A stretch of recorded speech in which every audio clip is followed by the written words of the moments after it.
welcome for joining us tonight out of our series of destinations. And April here with a Sure. Thanks everyone for joining us. Tonight we have Nancy, who's an avid traveler, an avid gardener, and I found out tonight she does some amazing, which I think would go nice with the jam I've been making lately. But tonight Nancy's going to share a Ireland. She took a solo trip there and did all of her own driving. I helped her a little bit with the planning. Why don't we go ahead and get started? Because it was an incredible trip that we realized she took exactly 3 years ago today. Part of her trip. Welcome, Nancy. Hi, nice to be here. Wonderful. So why did you choose Ireland?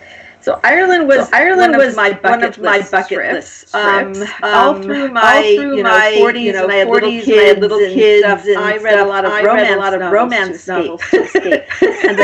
and the best ones with the best men and the best scenery and the nicest people were all set in Ireland. So I kind of fell in love with Ireland through books. And as I was researching and reading magazines, every article about Ireland, they're always in the top 5 of the most beautiful places. And it's green and it's beautiful. I decided I need to go. That's it. So I had been planning the trip for at least probably 8-10 years at that point. When did you go again? I went. This would have been my third day, 3 years ago. I went 3 years ago. I went 3 weeks of May. First 3 weeks of May. First 2.5 weeks. Planning the trip. It's always good to in the spring or the fall, as far as weather. I hate the August heat and the crowds. I'm not a big rain person. And so because of the gardening, I really wanted to go when everything was in bloom. I had a lot I wanted to see that were around a lot of Victorian and botanical gardens. So May was it. So I went for the first 3 weeks, hoping that I would miss the rainy season because it rains pretty much through May. But I decided, at least I'd see the flowers and the heat and the people starting to come in June, which is high season there. Right. And I know I mentioned, but was there a reason why you chose to go solo? This is your first solo trip?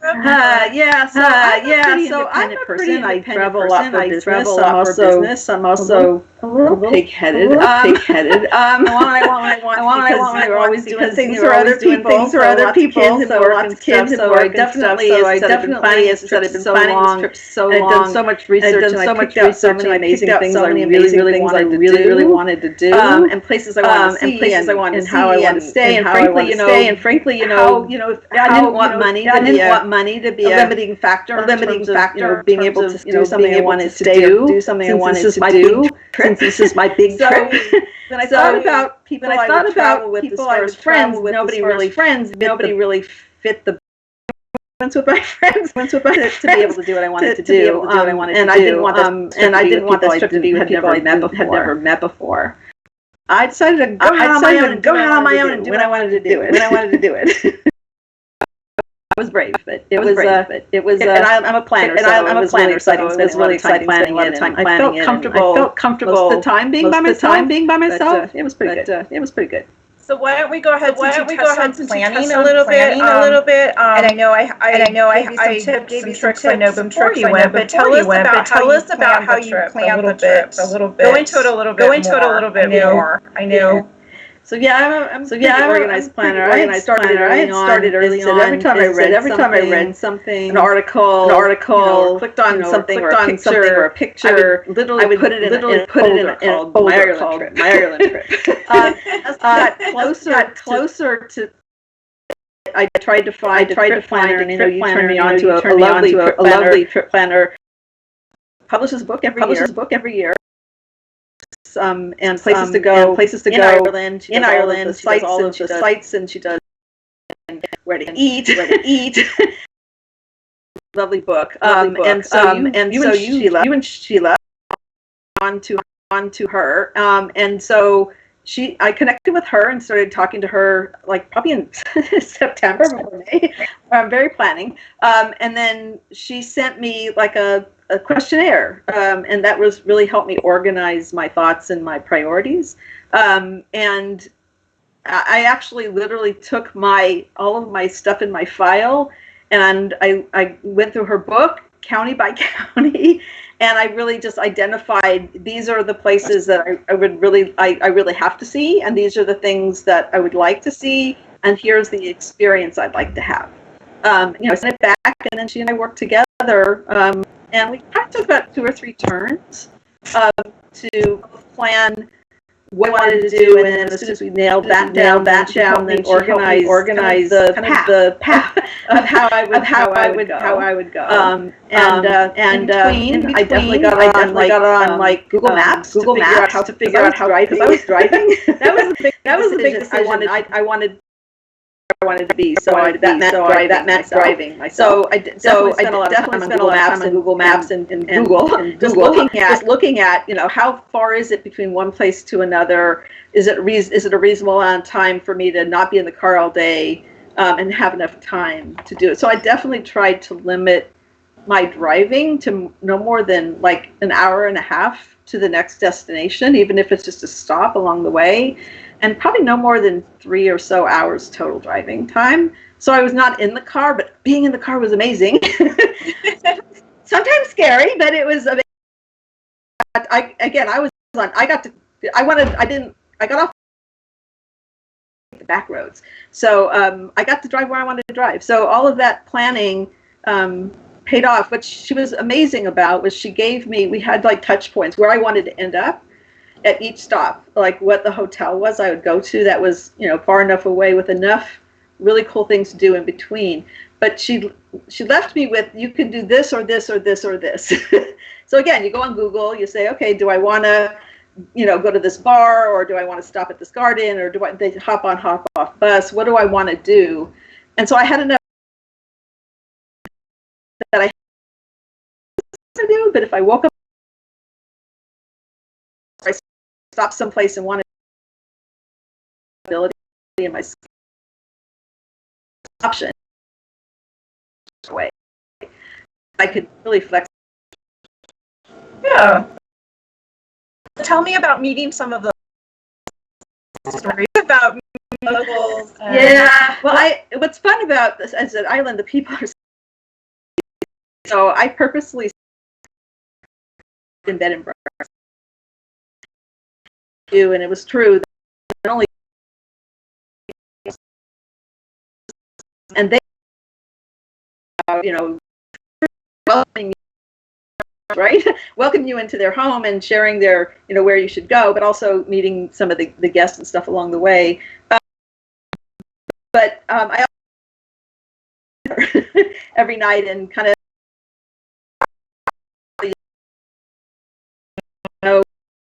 you're Irish. I'm gonna sit down. My most experiences was when things went wrong. If I got lost, I had a flat tire and I went in a ditch once. And basically people always came to my rescue and couldn't have been sweeter about things. So it couldn't be nicer about helping me out and making sure I knew where to go and what to do. When I got in the ditch, I was trying to find the Atlantic, like really far from it, apparently on a dirt road. Offered and drove. I followed him all the way to where I needed to be, so I didn't get lost again. So he was very sweet. That's amazing. Yeah. So we're just. When I was in some cities and I didn't want to drive, because some of it I wanted to do more seeing than driving, and some of the driving is a little treacherous. You basically go to the Visitors Bureau, and they actually have locals that you can they call, and they'll either you or a small group of locals that way as well. And you're basically having them. It's like tours by locals. You're having them share their hometown with you. Amazing experiences in Dingle and some other places where they took us off the beaten path because that was their home. So it was great. That's wonderful. Wonderful. Are there any special items that you would suggest packing to go to Ireland? So I think we were talking before.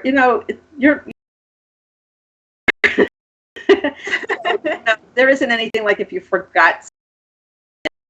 I packed pretty light and flexibly because I was dragging my suitcase around with me in the car. And so I did a lot of planning for that. The one thing I was doing, I was watching the weather. I did that when I travel for business too. You kind of keep trying to watch the weather for like the week of, and then the next 10-day forecast to see if you can kind of get it a little closer. And where it was supposed to be rainy and in the 60s, that was normal, and that was what was going on. As it got closer to my departure date, it was like in the 70s and really sunny. So I had took out like 2 or 3, threw in some t-shirts and kind of cotton button downs that I can layer. So I definitely suggest creating that flexible wardrobe because, the weather can be, I guess, unpredictable as any.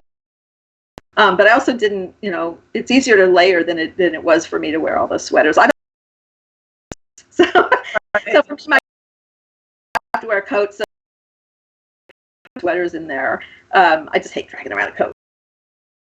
California girl wearing. Exactly. So other than that, I needed, I didn't pack anything special that I wouldn't for travel. I had all my sample makeup and all of that kind of stuff, and my converter. And other than that, I definitely had really cool shoes. So I got, one pair of shoes that I could wear if it's rainy and muddy. Hiking a little bit, a lot of gardens. Had a pair of shoes that could handle the weather, and then another pair of shoes that were light, and then just something that if I wanted to get just one thing that's a little dressier to go to dinner. But I hardly wore that. That was it. Nice. Nice. So what are some of the not missed places that you really enjoyed about Ireland for your trip? So for me, it was, I live in LA, I work really hard, really busy, taking care of everybody else, and this was me. My place and my joy place is out in, I don't know why it is like this because I love living in the city, but I need to be in green space around birds. So I trip a lot around a ton of stopping points of botanical gardens and places to walk. So there were some that, for my, I have to go there, and they were beautiful. Powers Court, which is outside of Dublin, and a couple others. And I had to have a castle somewhere in there. But there was a botanical garden called, they're all mostly Victorian walled gardens, called Kylemore. That was in the kind of the northwest part of the country that I just thought I'd stop in, and I could have lived there. It was the most glorious place. It was just beautiful. As the people were, everything is there's descriptions of what the plants are, and there was the gardener's house, which I could have lived in.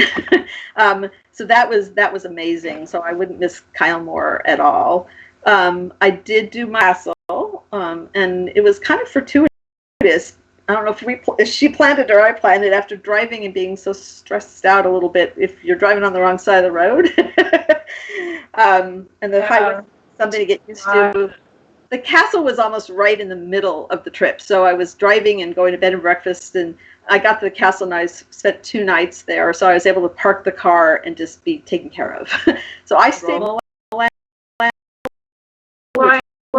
lovely, very lovely, it's high tea, and lovely people taking care of you, and beautiful grounds, and it was just gorgeous. There's a sister castle called Ashford, which is another place I'd recommend. They're supposed to be good tea. Falconry there. Birds, I have a bird, and so I got to do falconry at Ashford Castle. So I spent the day there with a lovely and a little hawk named Lima, and I got to hold her and help and do all that kind of stuff. So it was a really exciting part of my trip, just again being with nature and the people locally. So I think those are the biggest highlights. I loved, if you want to go shopping Dingle Peninsula, the artisans are. So that's the thing I try to do when I travel, and specifically here is try and find the local artisans and buy that. So they have potters and ceramics. They had there's a lot of sheep, so I wanted to find a place that did weaving. So I bought a gorgeous wool throw. They're known for their gold and jewelry there, so I actually bought a ring. I was looking for a ring in Dingle, and just again, just lovely places. And I would definitely stop at is because of all the sheep. There's a lot of cheese, so you'd stop and find, even if along the road or wherever you go, and try and find some local cheese and a little bit of bread and a little bit of wine, and you're good to go. So I definitely would recommend, stopping wherever you stop, trying to find a local cheese as well. Yeah, that sounds incredible. Yeah. You mentioned the South, like an amazing experience. Yeah. I love Lima. So what they did, you go into the castle and you get to see all the birds in the cages. They're really well taken care of, and then they take you in the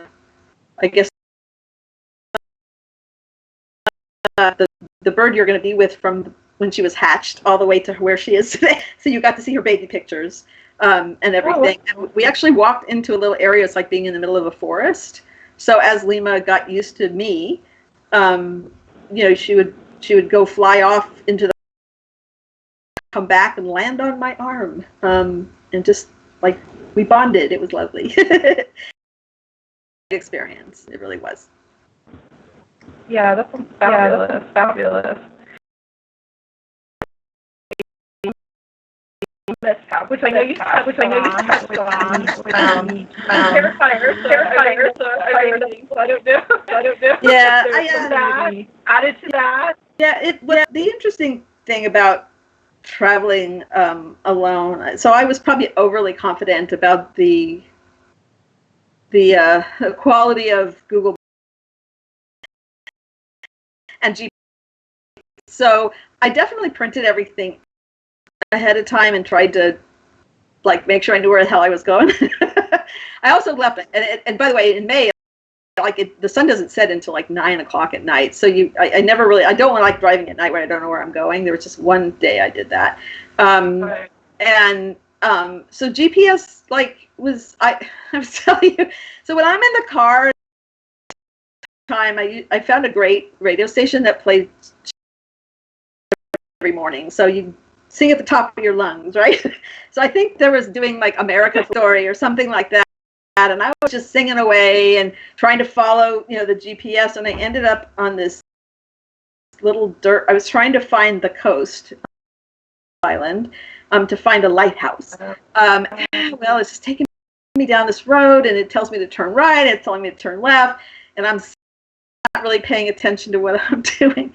And the next thing I know, I tried to make this hairpin turn, and literally I'm on this dirt road, and where it just fell down, and I just, all of a sudden the car went sideways.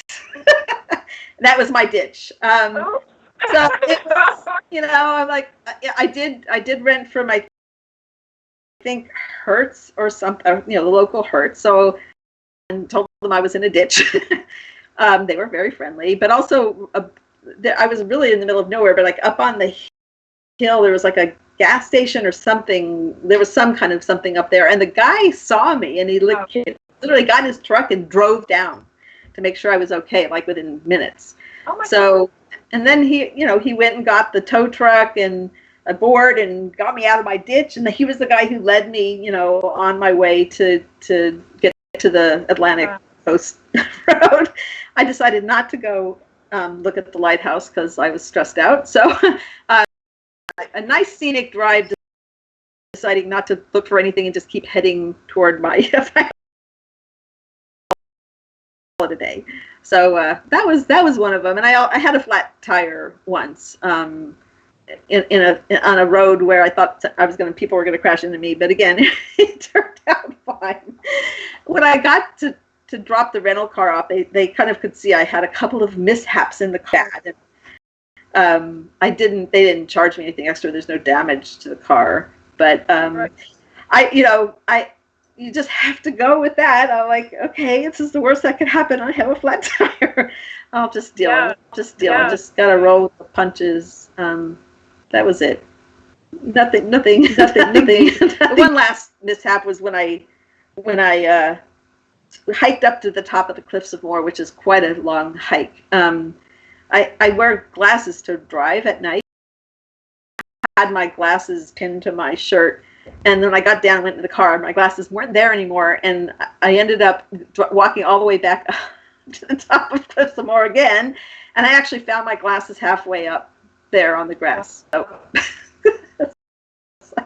that was the thing I think we talked about. Maybe bring an extra pair of glasses. I didn't have an extra pair of glasses, and I could probably see, but it wouldn't have been ideal for a drive trip. Right. All right. So now I'm always curious about food. So Nancy, share with me if someone's going to Ireland, like what are some must-have eats or some amazing food experiences that you had? Irish breakfasts are really nice. I mean, as an bed and breakfast, there's always something that the local proprietor does special, like a pancake, something. But I'm like the brown bread and the scones and the jam and all of that were amazing. So that was always there, and it was always different. It's kind of like the regional brown bread or their local scone or whatever, local jam, and a lot of stuff again was local. So that was a real favorite, and I would pack extra for my drive. So there was that. And as I said, I'm a big cheese person. So again, lots of sheep and goats out there. So you'd stop someplace, and when I went to Galway, it was funny. I went to Galway thinking I should go to Galway. There was nothing specific in Galway I wanted to see, but I'd been out in the country, and I got into Galway, and it was like being in LA. Traffic, and find a place to park, and there was too many people, and I didn't know where I was going, and I'm like, okay, I'm going to park the car and get out and walk around because I should see a little of Galway. And they actually have local ice cream in Galway, so you got to get ice cream, and again, local cheese, and so I did that. But I stayed there for maybe an hour and a half. I'm like, I got to get out of the city. I got to get in the country. And then in the evenings, I would go to the local restaurants that were recommended, the bed and breakfast folks. Nice. Yeah, and they would always steer me to really good places. But between the fish, because you're near the sea, and if you're a meat eater, the lamb, just kind of sad when you see all the lambs out there. But they were all of that.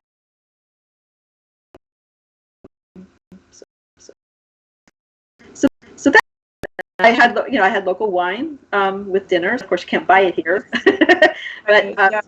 Yeah, really, really good white wines. I don't drink reds much, but great white wines as well. So I would, the food was great. I mean, there's a lot of farming, and there's a lot of animals and stuff. So more farm to table kind of approach. Mm-hmm. Yeah, sounds fabulous. Well, so I think we can open it up for questions now for Nancy. So.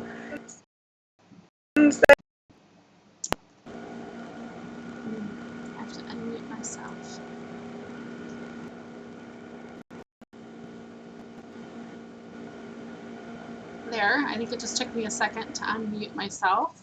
And we did have one from Heather asking if there are more sheep than people. Is that something that's in the parts of the country I was in, probably. I have driving, and again, as soon as I got out of Dublin and started driving, I decided to take the back roads, and you literally drive by pastures of. Again, it's spring, so a ton of babies. little babies. Oh, I have every baby. It's like there was a baby horse, and there were baby sheep and baby goat everywhere. And what's weird is that I think because the sheep wander all over the place, they spray paint them. Did you see that, April? Yes, I did. In fact, I posted okay, the sheep are spray painted blue or red, like on their backs, and I think it was kind of like branding. So if sheep wander off and get lost, they can sort them out at the end of the day. They definitely, I have definite pictures where you see, probably from, again, movies that you've seen in Ireland, where the sheep kind of sit in the middle of the road and you need to stop because there's nowhere you can go while the sheep are sitting there. I've got a couple of those pictures, which I thoroughly enjoyed because I didn't have to be anywhere. Exactly. But yeah, there was a ton. Again, I stayed a lot in the countryside, and definitely up in the north and northwest part. I went counterclockwise from Dublin, around up through the north, through the west, down to the south, and then back up, kind of in a circle, back up through Dublin to the east part, back up to Dublin. Most tour buses and tours were going clockwise. Dublin, or they would start in, what's the other place on the airport on the east side? The Shannon, I think. Yeah, they would start. They would all, for some reason, all the tour buses go clockwise. So what was kind of cool is buses would be coming out and I would be going in, which is nice. So yeah, but I definitely purposely at the beginning wanted to be up in these gorgeous countryside places where there was lots of animals, and then. Right. After I got used to that, I couldn't be in the city anymore. So I'm glad I did Dublin first. Otherwise, it would have. I spent 2 days in Dublin getting all the culture and history, which was perfect. And then I just took off for the country. Yeah, definitely. Right. Do we have some other questions that people? I don't see any more. Let me just double check. Nope, that's the last of the questions. One other thing I'll add is that, so back, I thought I was probably pretty brave and stupid to drive. Not because it was scary or I ever felt at risk. It's just hard to navigate on the wrong side of the road and still find your way around. Yeah, so, I think it's left brain, right lane at the same time stuff. And it probably made me a little bit more stressed out, particularly at the first couple of days, because it's just a lot to get used to, and having somebody to either vent with or share. Right. But I wouldn't have traded that for anything. But it is, I wouldn't take the driving lightly if you're going to drive. I mean, I experienced that, and that's why I went with someone, luckily. But it's on your mind to keep focusing, and even to cross the street, you don't think about it. But you gotta look for me to turn. You're turning left. And you're in the lane turning. Yeah. And I literally like. I would just stay left, because it would just go out and all those roundabouts.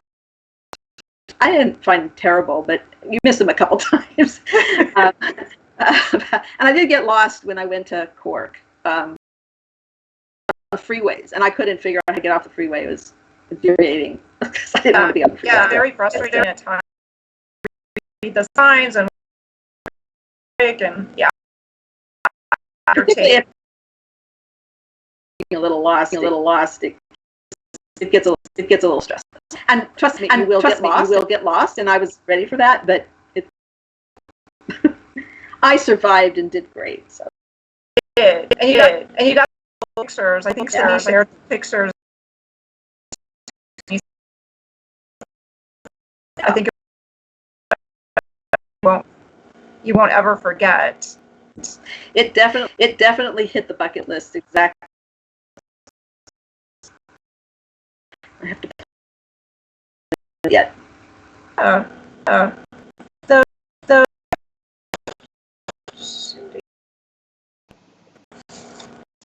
don't see any more questions. Back again. I think question right at 6:30. So well, I I did.